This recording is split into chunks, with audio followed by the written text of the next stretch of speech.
தேமுதிக தொண்டர்களும் மக்கள் நல கூட்டணியின் தொண்டர்களும் விமர்சனங்களை பொருட்படுத்தாமல் தீவிரமாக தேர்தல் களப்பணி ஆற்ற வேண்டும் என்று கேட்டுக்கொள்கிறோம். இந்த கூட்டணியில் மேலும் சில கட்சிகள் விரைவில் இணையும் என்பதையும் தெரிவித்துக் கொள்கிறோம்.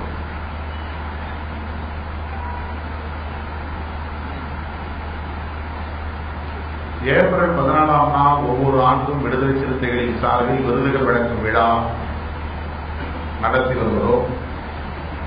இந்த ஆண்டு புரட்சியாளர் அம்பேத்கர் அவர்களின் 125வது பிறந்த நாள் விழாவையும் விருதுகள் வழங்குகிற விழாவையும் தேர்தலை ஒட்டி தள்ளி வைக்கப்படுகிறது. வருகிற ஜூன் 18ஆம் நாள் புரட்சியாளர் அம்பேத்கர் அவர்களின் 125வது பிறந்த நாள் மற்றும் விருதுகள் வழங்குகிற விழா ஒரு மாபெரும் விழாவாக நடத்தப்படும். ஏப்ரல் 14க்கு பதிலாக ஜூன் 18 அன்று தள்ளி வைக்கப்படுகிறது என்பதை தெரிவித்துக் கொள்கிறேன். மக்கள் நல கூட்டணியின் தேர்தல் அறிக்கை தயாராகிக் கொண்டிருக்கிறது. தேர்தல் அறிக்கை விரைவில் வெளியிடப்படும். தேதியை ஒருங்கிணைப்பாளர் அண்ணன் வைகோ அவர்கள் விரைவில் அறிவிப்பார். மக்கள் நல கூட்டணி தொகுதி பங்கீடு தொடர்பான பேச்சுவார்த்தையை சுமூகமான முறையில் நடத்திக் கொண்டிருக்கிறது. 2 கட்ட சுற்று பேச்சுவார்த்தை 2 சுற்று பேச்சுவார்த்தை நடந்தேறி இருக்கிறது. வருகிற 31ஆம் தேதிக்குள் மக்கள் நல கூட்டணியில்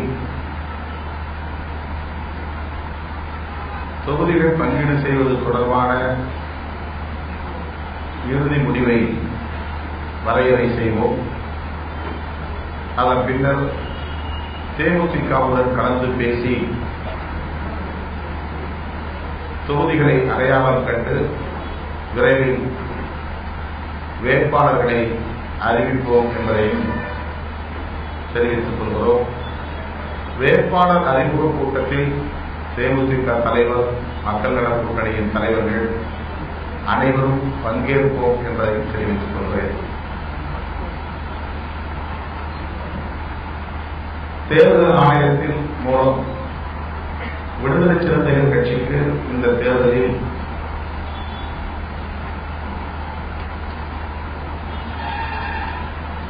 மோதிரம் சின்னம் ஒதுக்கப்பட்டிருக்கிறது.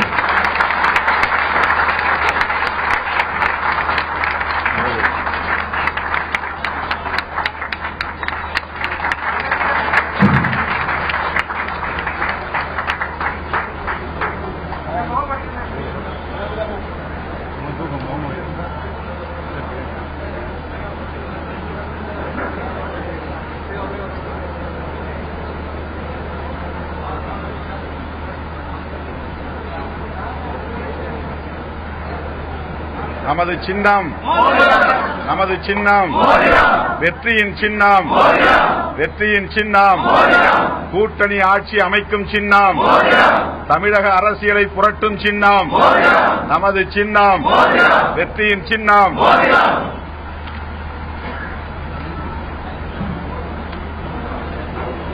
வேற என்ன கேள்வி?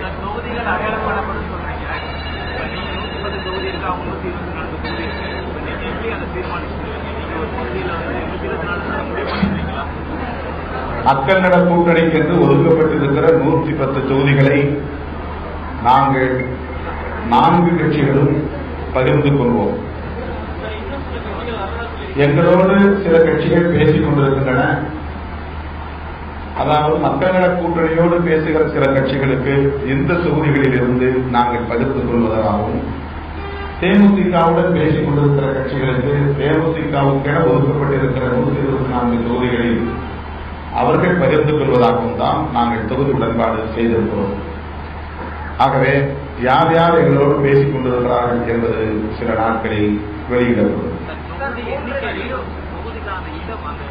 எந்தெந்த தொகுதிகள் யார் யாருக்கு எந்தெந்த தொகுதிகள் என்பதை 5 கட்சிகளும் ஒருங்கிணைந்து முடிவு செய்வோம். தேமுதிகவில் ஒரு குழு அமைக்கப்பட்டிருக்கிறது. அந்த கட்சியின் இளைஞரணி செயலாளர் சுதீஷ் அவர்களின் தலைமையில் அமைக்கப்பட்டிருக்கிற 10 பேர் கொண்ட குழுவோடு மக்கள் நல கூட்டணியின் தலைவர்கள் அல்லது நாங்கள் நியமித்திருக்கிற குழுவை சார்ந்த உறுப்பினர்கள் கலந்தாய்வு செய்து எங்களுக்கான தொகுதிகளை நாங்கள் அடையாளம் காண்போம்.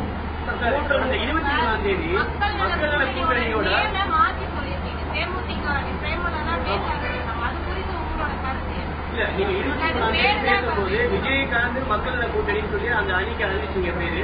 இப்ப தேமுதிக மக்கள் நல கூட்டணி எது அதிகாரப்பூர்வமான பேரு? தொகுதி உடன்பாட்டில் மிக தெளிவாக நாங்கள் எழுத்துப்பூர்வமாக பதிவு செய்திருக்கிறோம். தேமுதிக மக்கள் நல கூட்டணி. இதனை சாதாரண மக்கள், பாமர மக்கள் எளிதில் புரிந்து கொள்ள வேண்டும் என்ற வகையில் இதனை விஜயகாந்த் அணி என்றும் அழைக்கலாம் என ஒருங்கிணைப்பாளர் வைகோ அவர்கள் அன்றைய நேரில் அறிவித்திருக்கிறார். இதில் எந்த குழப்பமும் இல்லை. விஜயகாந்த் அணி என்று சொன்னாலும் அது தேமுதிக மக்கள் நல கூட்டணி தான். தேமுதிக மக்கள் நல கூட்டணி என்று சொன்னாலும் அது விஜயகாந்த் அணி தான். ஆகவே இதில் எந்த குழப்பமும் தேவையில்லை. இதில் யாருக்கும் எந்த கௌரவ சிக்கலும் கிடையாது. விஜயகாந்த் அணி என்று சொல்வதனால் எங்களுக்கு எந்த கௌரவ குறைச்சல் இல்லை. தேமுதிக மக்கள் நல கூட்டணி என்று சொல்லுவதால் விஜயகாந்த் அவர்களுக்கும் கௌரவ குறைச்சல் இல்லை. நாங்களே கவலைப்படாத போது வேறு யாரும் கவலைப்பட வேண்டாம் என்று சொல்லுகிறோம்.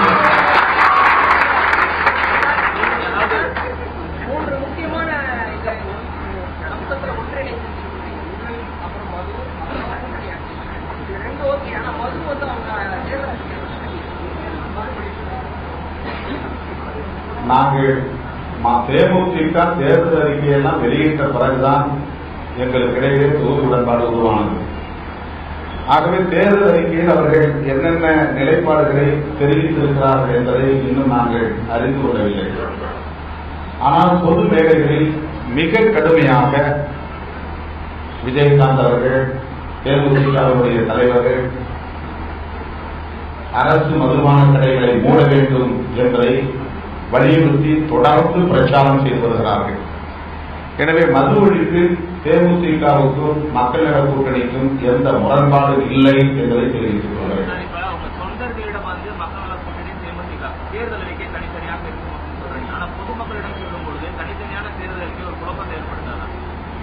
எந்த குழப்பத்தையும் ஏற்படுத்தாது. ஊழலை ஒழிப்பதற்காகவும் மதுவை ஒழிப்பதற்காகவும் தமிழக அரசியலில் கூட்டணி ஆட்சியை நிறுவுவதற்காகவும் நாங்கள் ஒன்று சேர்ந்திருக்கிறோம். இந்த 3 செய்திகள் மக்களுக்கு போனால் போதும்.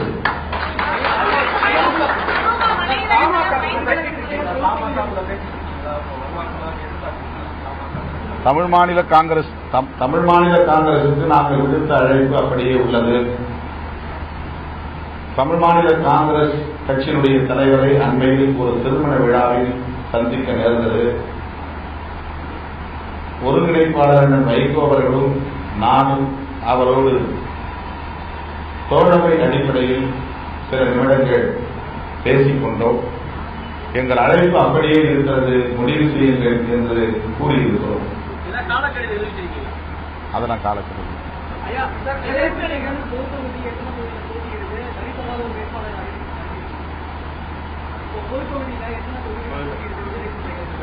இரண்டு நாட்களில் அது வெளியிடப்படும். தேமுதிக வருவதற்கு 500 கோடி ரூபாய் கொடுத்ததாக மதிமுக வைகோ ஒரு குற்றச்சாட்டு. இதுக்கு திமுக தரப்புல லீகல் நோட்டீஸ் இஷ்யூ பண்ணிருக்காங்க. இந்த பேச்சு இந்த சூழல் உங்க கூட்டணிக்கு இதான் பின்னடைவு ஏற்படுது.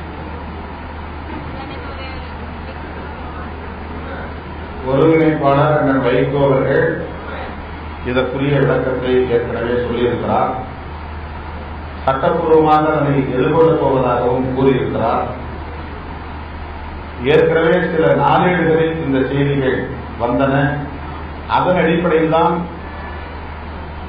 வைகோ அவர்கள் இதனை பேசியிருப்பதாக அவர் விளக்கம் சொல்லியிருக்கிறார். ஆகவே அதை சட்டப்பூர்வமாக எதிர்கொள்வோம் என்று அவர் கூறியிருப்பதன் அடிப்படையில் மேற்கொண்டு இதில் கருத்து சொல்வதற்கு எதுவும் இல்லை. பேசினதுல 1500 கோடி ரூபாய் நேரம் பேசுகிறோம் பொழுது அந்த நேர்காணல வைப்பு எழுதி வந்துட்டாரு. அதுக்கான சரியான பதவிகள் கொடுக்கப்படல. மக்கள் நல கூட்டணி அதை எப்படி பார்க்கணும்? இது வைகோ அவர்களுக்கு எதிரானதாக மட்டுமே பார்க்க முடியாது. ஒட்டுமொத்தத்தில் இது மக்கள் நல கூட்டணிக்கு களங்கம் விளைவிக்கிற ஒரு முயற்சி. மக்கள் நல கூட்டணியை தொடர்ந்து ஆளுங்கட்சியின் பெனாகிட்டியம் என்று சொல்லுவது ஒரு வயிற்றெரிச்சலின் வெளிப்பாடு. வயிற்றெரிச்சலின் வெளிப்பாடு. அதிமுகவை ஆட்சி பீடத்திலிருந்து அப்புறப்படுத்துவதுதான் மக்கள் நல கூட்டணியின் முதன்மையான நோக்கம் என்பதை மிக தெளிவாக எல்லா பிரச்சாரங்களிலும் பதிவு செய்திருக்கிறது மக்கள் நல கூட்டணி. இன்னும் சொல்ல போனால் திமுக விமர்சிப்பதை விட மக்கள் நல கூட்டணி தான் அதிமுகவை கடுமையாக விமர்சித்து வருகிறது. ஊழல் விவகாரமாக இருந்தாலும், மது பிரச்சனையாக இருந்தாலும், தனிநபர் சிக்கல்களாக இருந்தாலும் அனைத்தையும் மிக கடுமையாக மக்களிடத்தில் அம்பலப்படுத்தி வருவது மக்கள் நல கூட்டணி தான். ஆனால் வேண்டுமென்றே தொடர்ந்து இந்த அவர்களை பரப்பி வருவது ஒரு நாகரிகமான அரசியலாக இருக்க முடியாது. அதிமுகவுக்கும் தேமுதிகவுக்கும் கீரியும் பாம்பும் போன்ற பகை என்பதை நீங்கள் அறிவீர்கள். மக்கள் நல கூட்டணி அதிமுகவால் உருவாக்கப்பட்டது என்றால் நண்பர் விஜயகாந்த் அவர்கள் எப்படி இந்த அணியிலே சேர முடியும்? இயல்பாகவே அது வாய்ப்பில்லை. ஆகவே விஜயகாந்த் அவர்கள் மக்கள் நல கூட்டணியில் இணைந்த பிறகு வேண்டுமென்றே சிலர் இன்னும் கூடுதலாக அவதூறுகளை பரப்பும் முயற்சியில் ஈடுபட்டு வருகின்றனர்.